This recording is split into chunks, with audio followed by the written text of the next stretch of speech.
بسم الله الرحمن الرحيم مولاي صل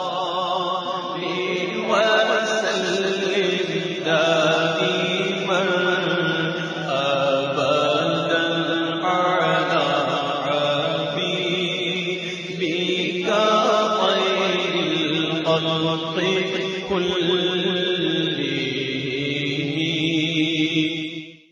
اعوذ باللہ من الشیطان الرجیم. بسم اللہ الرحمن الرحیم. سامعین و ناظرین السلام علیکم ورحمۃ اللہ وبرکاتہ. انشاءاللہ تعالی آج ہم لوگ پڑھیں گے النحو الکبیر کا سبق نمبر 7 جملہ انشائیہ کی اقسام.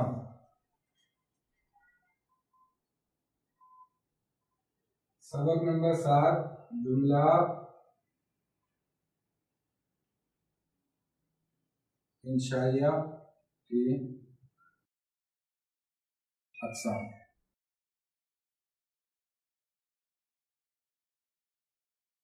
دیکھیں ہم نے پڑھا مرکب.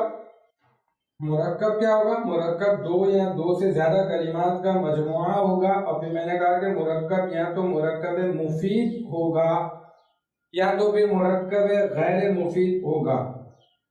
یعنی کہنے والا کہہ کر خاموش ہو جائے گا تو اس کو کوئی طلب حکم یا خبر معلوم چلے تو مفید، اور اگر نہ معلوم چلے تو غیر مفید.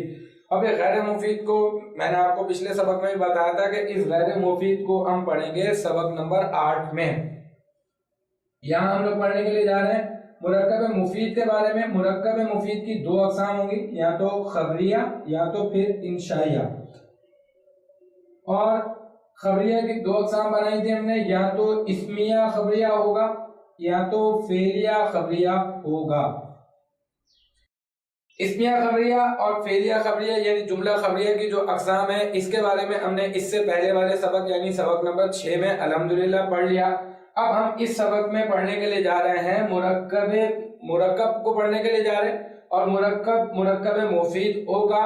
اور پھر مفید کی دو اقسام یا تو خبریہ یا تو انشائیہ. خبریہ کو پچھلے سبق میں پڑھا اور انشائیہ کو یعنی کہ اس سبق میں ہم انشائیہ کو پڑھنے کے لیے جا رہے ہیں کہ انشائیہ وہ ہوگا کہ جس میں کہنے والے کو سچا یا جھوٹا نہیں کہا جا سکتا. خبریہ کی دو اقسام تھی، ایک اسمیہ اور ایک فعلیہ. اب جملہ انشائیہ کی کتنی اقسام ہوں گی؟ جملہ انشائیہ کی اقسام ہوں گی 12. اس کی سب سے پہلی جو قسم ہے وہ ہے امر. امر کسے کہتے ہیں؟ امر کہتے ہیں سامنے والے سے کسی فعل کا مطالبہ کیا جائے. انشائیہ کی ایک قسم ہے وہ ہے امر. میں مثال یہاں پہ درج کر دیتا ہوں، جیسے ہے اضرب، تو مار. اب دیکھیں یہ مارنا ایک فعل ہے اور میں سامنے والے سے اس فعل کے کرنے کا مطالبہ کر رہا ہوں. تو اس کا مطلب یہ ہے کہ میں کہہ رہا ہوں کہ تو مار، آرڈر دے رہا ہوں اس کو. امپیریٹو سینٹنس جیسا میں نے آپ کے سامنے عرض کیا. ایک ہوگا نہی. نہی کیا ہوگا؟ نہی بالکل اس کے اپوزٹ ہوگا، بالکل اس کے اپوزٹ. اس میں کیا کہا جا رہا ہے؟ اس میں کسی کام کے کرنے کا حکم دیا جا رہا ہے. یعنی سامنے والے سے یہ وہ جملہ ہے جس کے ذریعے سامنے والے سے کسی فعل کا مطالبہ کیا جا رہا ہے. لیکن اب یہ نہی کیا ہوگا؟ میں نے کہا بالکل اس کے برعکس، اس کے اپوزٹ ہوگا کہ یہ وہ جملہ ہے جس میں سامنے والے کو کسی فعل سے روکا جائے. یعنی یہاں پر میں کہہ رہا ہوں اضرب اور یہاں پہ میں کہہ رہا ہوں لا تضرب. اضرب کا معنی کیا ہوگا؟ اضرب کا معنی ہوگا تو مار، اور لا تضرب کا معنی ہوگا تو مت مار. تو یہاں پر کیا مطالبہ کیا جا رہا ہے اور یہاں پر فعل سے رک جانے کا مطالبہ کیا جا رہا ہے. یہاں پہ فعل کو کرنے کا مطالبہ کیا جا رہا ہے. اگر فعل کو کرنے کا مطالبہ کیا جائے تو امر، اور اگر رک جانے کا مطالبہ کیا جائے تو نہی. بہت سمپل ہے یہ. پھر اس کی جو تیسری قسم ہوگی وہ ہوتی ہے استفہام. استفہام کا معنی کیا ہوتا ہے؟ استفہام کا معنی ہوتا ہے سوال کرنا، کسی بھی چیز کے بارے میں سوال کرنا. اگر میں کسی کی طبیعت پوچھتا ہوں مثال کے طور پہ کیف حالک، کہ تمہارا کیا حال ہے، تو یہ استفہام میں آئے گا. اس کی مثال جو کتاب میں آپ کے درج ہے وہ میں لکھ دیتا ہوں. حل ضرب زید، کیا زید نے مارا ہے؟ آپ دیکھیں یہ حل جو ہے نا، حل، یہ حل حرف استفہام ہے اور یہ ضرب فعل ہے اور یہ زید جو ہے وہ اس کا فاعل بن رہا ہے. لیکن اس کے بارے میں سوال کیا جا رہا ہے کیا اس زید نے یہ مارنے کا فعل کیا ہے یا نہیں کیا، اور اس حل کے ذریعے سوال کیا جا رہا ہے. اگر میں کسی سے بولتا ہوں کہ زید نے مارا ہے، صرف اتنے سے سینٹنس کے اوپر کہ میں نے صرف اتنا پوچھا کہ زید نے مارا ہے، میں نے یہ نہیں کہا کہ زید نے مارا ہے یا زید نے نہیں مارا ہے، بلکہ میں پوچھ رہا ہوں کیا زید نے مارا ہے. تو اس کا مطلب یہ کہ کہنے والے کو اس کے سچا یا جھوٹا نہیں کہا جا سکتا. جملہ انشائیہ کی تیسری قسم ہے استفہام، اور اس کی چوتھی قسم ہے تمنی. تمنی بھی دیکھیں بالکل اپنے نام سے بتا رہا ہے کہ تمنی کیا ہوگا، یعنی وہ جملہ جس میں کسی تمنا کا اظہار کیا جائے گا. دیکھیں تمنا مختلف قسم کی ہوتی ہیں. تمنا آرزو، جیسے کسی کی تمنا ہے کہ وہ مدینہ شریف چلا جائے، کسی کی تمنا ہے کہ وہ بہت بڑا گھر بنا لے، کسی کی تمنا ہے کہ بہت زیادہ مال جمع کر لے، کسی کی تمنا ہے کہ وہ حج کرنے کے لیے چلے جائے، کسی کی تمنا ہے کہ حضور کا عاشقوں کے اندر اس کا نام شریک ہو جائے صلی اللہ علیہ وسلم. تو مختلف تمنا ہو سکتی ہے. اور یہاں پہ ایک جو کتاب میں مثال مذکور ہے وہی میں لکھ رہا ہوں کہ لیتا زیدن حاضر. اس کا معنی کیا ہوگا؟ اس کا معنی ہوگا کاش زید حاضر ہوتا. کاش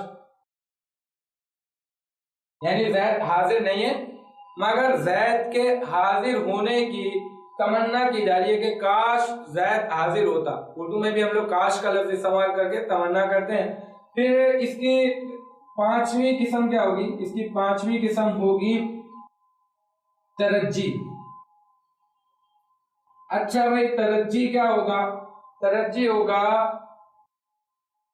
اس میں اس کو ذہن میں رکھیں، اس میں تمنا کا اظہار کیا جا رہا ہے، خواہش ہے، آرزو ہے، اس کا اظہار کیا جا رہا ہے. لیکن اس میں ترجی میں کیا کیا جائے گا؟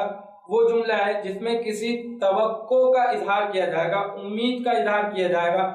مثال کے طور پر میں کہتا ہوں کہ مجھے امید ہے کہ موسم آج کا ایسا نظر آ رہا ہے کہ مجھے لگ رہا ہے کہ آج بارش ہو جائے گی، امید ہے بارش ہو جائے گی. تو یہاں پر ترجیح کیا ہوگا؟ جس میں امید کا، توقع کا اظہار کیا جائے. اور جو آپ کی کتاب میں مثال لکھی ہوئی ہے یہ لعل بکر غائب، کاش بکر غائب ہوتا، کاش بکر غائب ہوتا. تو بکر کے غائب ہونے کی امید کی، سوری اس میں کاش کا ترجمہ نہیں کیا جائے گا، اس میں ترجمہ کیا جائے گا کہ امید ہے کہ بکر غائب ہوگا، امید ہے کہ بکر حاضر نہیں ہوگا. اور کاش کا ترجمہ اس میں کیا جائے گا. اس میں کیا ترجمہ کیا جائے گا؟ اس میں ترجمہ کیا جائے گا کہ شاید بکر حاضر نہیں ہوگا.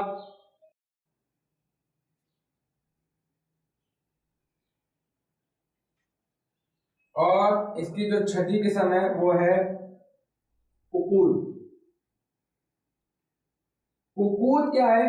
عقود وہ جملہ ہے جس کے ذریعے سامنے والے سے کوئی سودا، خرید و فروخت کا جو معاملہ ہوتا ہے نا، وہ سودا یا پھر کوئی بھی معاملہ طے کیا جائے، کوئی بھی سودا یا کوئی معاملہ طے کیا جائے، وہ جملہ ہوگا عقود. جیسے میں کہتا ہوں بکتو، میں نے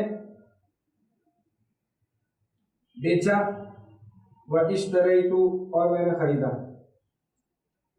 تو عقود وہ ہوگا کہ جس میں سامنے والے سے کوئی سودا یا پھر کوئی معاملہ طے کیا جائے، وہ جملہ جس کے ذریعے سامنے والے سے کوئی سودا یا معاملہ طے کیا جائے. ہم جملہ انشائیہ کی اقسام پڑھ رہے ہیں، ذہن میں رکھیے گا. جملہ انشائیہ کی یہاں پر میں نے 6 اقسام آپ کو لکھ کر بتا دی ہیں. میں نے کہا تھا کہ 12 اقسام ہیں اور ایک ایک لائن کی ڈیفینیشن ہے، آپ مثال سے ہی سمجھ گئے ہوں گے، بہت زیادہ آسان ہے. ہم لوگ امر کے بارے میں پڑھ چکے ہیں کہ سامنے والے سے کسی فعل کا مطالبہ کیا جائے گا. ناہی کے بارے میں پڑھ چکے ہیں کہ سامنے والے کو کسی فعل سے مطالبہ نہیں بلکہ سامنے والے کو کسی فعل سے روکا جائے گا. اور استفہام کوئی سوال ہوگا، استفہام ہوگا، اور تمنی وہ جملہ جس میں کسی تمنا کا اظہار کیا جائے گا، اور ترجی وہ جملہ جس میں کسی توقع کا اظہار کیا جائے گا، اور پھر یہ عقود چھٹی اس کی قسم ہے وہ ہے اس میں کوئی سودا یا پھر کوئی معاملہ طے کیا جائے گا۔ یہ 6 اقسام الحمدللہ ہم نے پڑھ لی، اور باقی کی 6 میں اس کو مٹا دیتا ہوں اور پھر باقی کی 6 ہم لوگ پڑھتے ہیں۔ یہ 6 میں نے مٹا دیے، اب یہ 6 میں اب آپ کو اور بتا رہا ہوں۔ میں نے کہا تھا جملہ انشائیہ کی 12 اقسام ہوں گی۔ دیکھیں ایک ہے عرض۔ عرض کیا ہے؟ عرض وہ جملہ ہے جس کے ذریعے دوسرے کو کسی کام پر ابھارا جائے، اس کام کے کرنے پر آمادہ کیا جائے، ابھارا جائے۔ مثال کے طور پر میں کہتا ہوں الا تنزل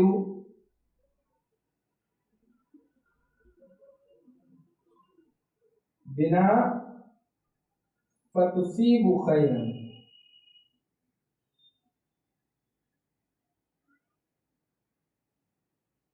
اب دیکھیں اس جملے میں سامنے والے کو کسی کام پر ابھار رہا ہوں اور میں کہہ رہا ہوں کہ آپ ہمارے پاس کیوں نہیں آتے، الا تنزل بنا فتصیب خیرا، کہ آپ ہمارے پاس کیوں نہیں آتے کہ تاکہ ہم بھلائی کو پہنچ جائیں۔ آپ ہمارے پاس کیوں نہیں آتے تو آپ آئیں تاکہ ہم بھلائی کو پہنچ جائیں۔ تو سامنے والے کو دوسرے کو کسی کام پر ابھارا جا رہا ہے تو اس جملے کو کہیں گے کہ یہ جملہ کیا ہے؟ یہ ہے عرض۔ پھر ایک ہے ندا۔ ندا کیا ہوگا؟ ندا میں سامنے والے کو پکارا جائے گا، یا پھر یوں کہہ لیں وہ جملہ جس کے ذریعے کسی کی توجہ، سامنے والے کی توجہ یا کسی کی توجہ اپنی جانب مبذول کروانا مقصود ہو۔ یعنی میں کسی کو پکارنا چاہتا ہوں، سمپل ورڈز کے اندر میں اگر کہوں میں کسی کو پکار رہا ہوں یا زید یا بکر، تو میں بکر کی توجہ اپنی جانب مبذول کروانا چاہتا ہوں، میں زید کی توجہ اپنی جانب مبذول کروانا چاہتا ہوں، تو اس کو کہہ دیں گے ندا۔ اور یہ کچھ حروف ندا ہوتے ہیں جن کے ذریعے توجہ کو مبذول کروایا جاتا ہے۔ ان حروف ندا میں ایک حرف ہے بہت مشہور و معروف اور بہت کثیر الاستعمال، وہ ہے یا۔ آپ کو معلوم ہوگا یا۔ اور میں اللہ کے رسول صلی اللہ علیہ وسلم کی توجہ اپنی جانب مبذول کروانا چاہتا ہوں، تو میں نے کہا یا رسول اللہ صلی اللہ علیہ وسلم، اے اللہ کے رسول صلی اللہ علیہ وسلم۔ تو اس جملے کو کہیں گے ندا۔ یہ میں نے یہاں پہ لکھ دیا، اب میں ندا یہاں پہ لکھ دیتا ہوں۔ قسم۔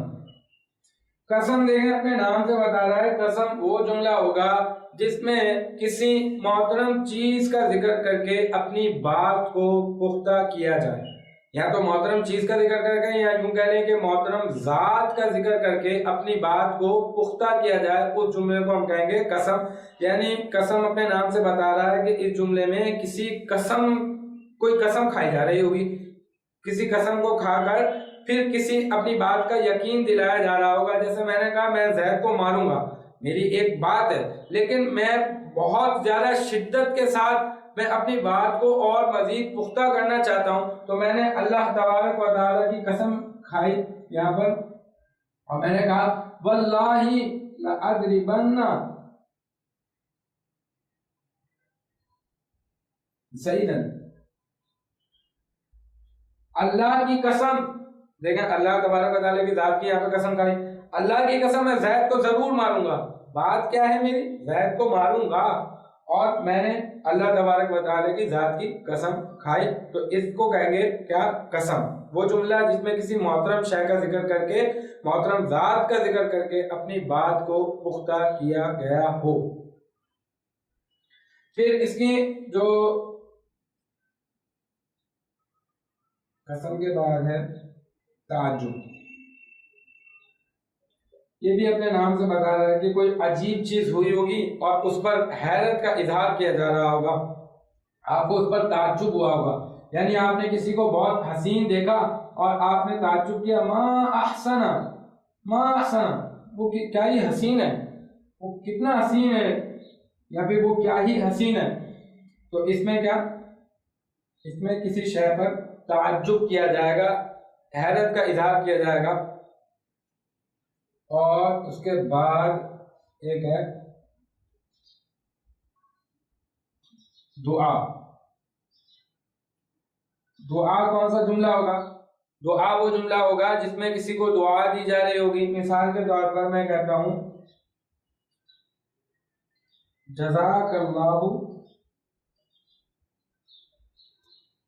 خیرا، اللہ تمہیں اچھی جزا دے. تو اس میں کسی کو دعا دے رہا ہوں، تو یہ جملہ دعا پر مشتمل ہے. اس کے بھی کہنے والے کو سچا یا جھوٹا نہیں کہا جا سکتا.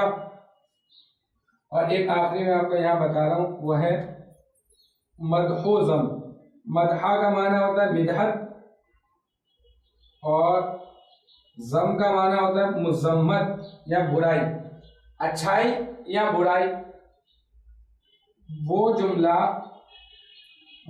جس میں کسی کی اچھائی یا پھر برائی بیان کی جا رہی ہو، اس کو کہیں گے مدح و ذم. وہ جملہ جس میں کسی کی اچھائی بیان کی جا رہی ہو یا پھر کسی کی برائی بیان کی جا رہی ہو. جیسے میں اچھائی بیان کرنا چاہتا ہوں، نعم الصبی زید، زید کیا ہی اچھا بچہ ہے. اس میں اچھائی کی میں نے، اور اس میں نے کہا بئس الرجل بکر، بکر کتنا برا آدمی ہے. تو یہاں پر میں نے اچھائی کی اور یہاں پر میں نے برائی کی. یہ نعمہ کے ذریعے اچھائی کی جاتی ہے اور بئسا کے ذریعے برائی کی جاتی ہے. یہ افعال مدح و ذم میں سے انشاءاللہ تعالی اس کی تفصیل بھی آگے آئے گی. لیکن وہ جملہ یہاں پر صرف اتنا یاد رکھیں کہ وہ جملہ جس میں کسی کی اچھائی بیان کی جائے یا پھر کسی کی برائی بیان کی جائے، اس جملے کو ہم کہیں گے مدح و ذم. الحمدللہ ہمارا یہ پورا کا پورا سبق اپنے اختتام کو پہنچا. اس میں ہم نے جو پچھلی 6 میں نے مٹا دی، اس میں ہم لوگوں نے پڑھا امر، نہی، استفہام، تمنی، ترجی اور عقود کے بارے میں. اور ابھی ہم نے اس میں جو آپ کے سامنے لکھی گئی ہے عرض کے بارے میں پڑھا کہ کسی کو کسی کام پر ابھارا جائے گا. ندا کے بارے میں پڑھا کہ کسی کی توجہ اپنی جانب مبذول کروائی جائے گی. قسم کے بارے میں کسی محترم شے کا یا ذات کا ذکر کر کے اپنی بات کو پختہ کیا جائے گا. اور یہاں پر کسی شے پر حیرت کا اظہار کیا جائے گا، تعجب کیا جائے گا، اسے کہہ دیں گے تعجب. اور جو دعا پر مشتمل ہوگا اس جملے کو کہہ دیں گے دعائیہ، یا وہ دعا جملہ ہوگا جس میں دعا کا اظہار کیا جائے گا. مدح و ذم، اور مدح و ذم کیا ہوگا؟ وہ جملہ جس میں کسی کی مدحت یا پھر کسی کی مذمت، کسی کی اچھائی یا پھر کسی کی برائی بیان کی جائے گی. الحمدللہ ہمارا آج کا سبق نمبر 7 جملہ انشائیہ کی اقسام اپنے اختتام کو پہنچا. انشاءاللہ تعالی نیکسٹ سبق کے ساتھ ملاقات ہوگی. آپ اپنا بہت خیال رکھیے گا. وآخر دعوانا ان الحمدللہ رب العالمین.